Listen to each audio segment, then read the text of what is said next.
Sir, kia ora. E mea te kā koe. Kia ora. Very good. Very strong. Dr. Megan Wood. Thank you, Mr Speaker. And it's a pleasure to take a call. And I too would like to acknowledge the work of Mika Whaitiri in bringing this bill to the House. And I'd also like to address some of the comments that the last speaker has made. And lastly, about members who sit there and ignore the advice of officials. So I'd like to have a little bit of a conversation about members who sit there and ignore time and time again submitters that come with a great deal of expertise and their words simply fall on deaf ears. That we had a large number of submissions and they were ignored, they were ridiculed and they were not taken seriously. And Mr Speaker, I think that that is far more shameful in terms of the conduct of members at the Select Committee. Because, Mr Speaker, never before have 7 words produced such hysteria with the government in their reaction to this bill.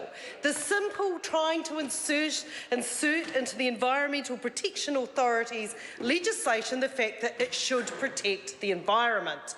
You'd think that Mika had introduced a bill that we should do something really bad, something really out there, rather than put a purpose clause in a bill of the entire Environment Protective Authority that it should have a purpose protection of the environment. And Mr Speaker, the members of the government have been all over the place in terms of why it is they're going to oppose this. The last speaker logic seemed to be, we don't need to put it in there because other acts say that we should that it should protect the environment, so therefore we shouldn't put the purpose in that act.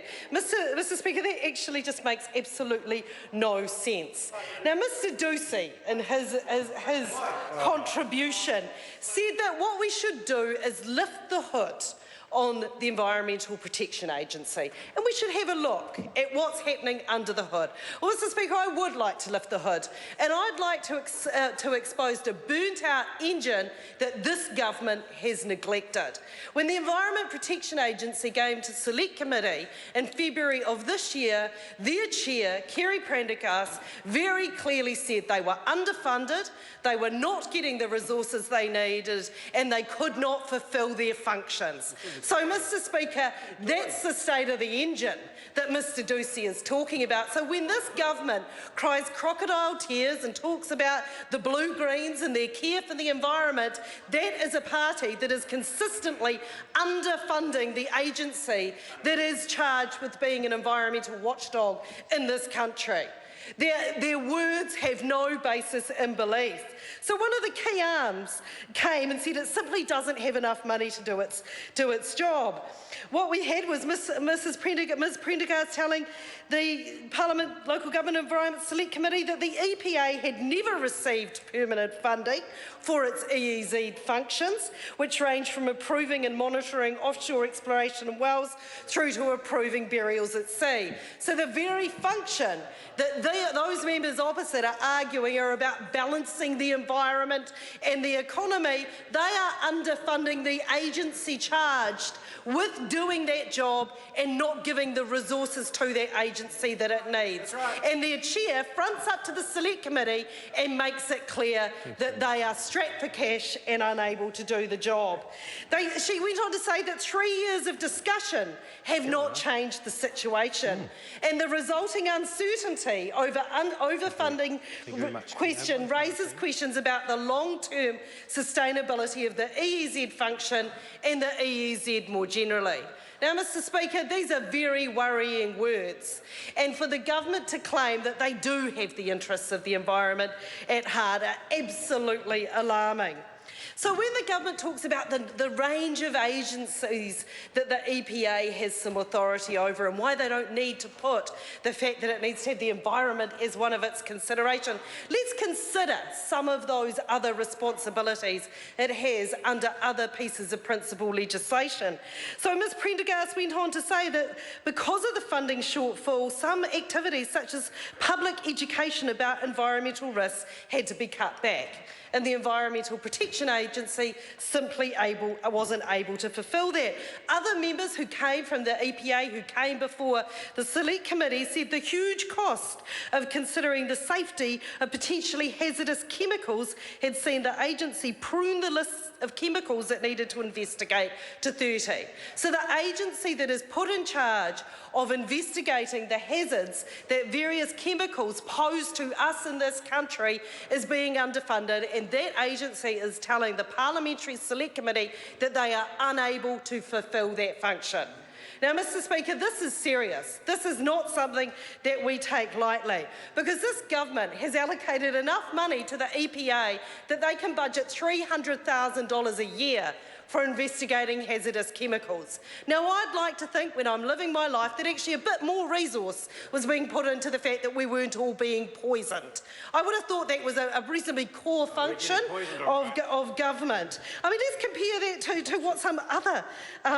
The recent organic phosphate reassessment cost $1.2 million.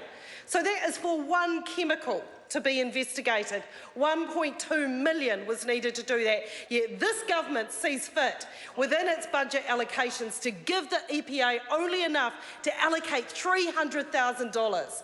And for that government then to say that they have the interests of the environment and you don't need to put in the purpose clause the fact that we need to protect the environment simply rings hollow. If you compare New Zealand to a country such as Canada, who spends several $100 million on the assessment of 14,000 chemicals. Our government is putting us at risk by the fact that it is not allowing our agency that wants to do this job, that comes before the Select Committee and says that it needs to do this job for the safety of the environment and for the health of New Zealanders more generally, but this government will not do it. It's putting not only our people and our environment, but also our economy. That for agriculture, knowing about hazardous chemicals and various biochemicals is incredibly important. And the government members may scoff, but this is what the EPA came to the Select Committee and said. They said this in the same breath when they said for 3 years they have been asking this government for additional funding, but it has yet to get it. And they are not able to fulfil their function. What was entirely clear throughout the whole examination of the EPA at the Select Committee was that it was underfunded at the very time when the need for New Zealand to step up its environmental work was taking hold.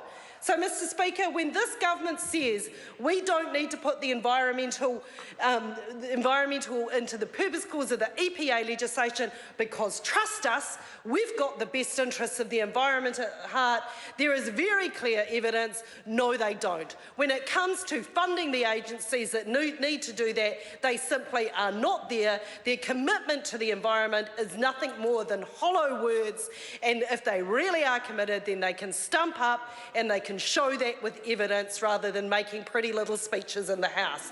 Thank you, Mr Speaker. Good speech. I call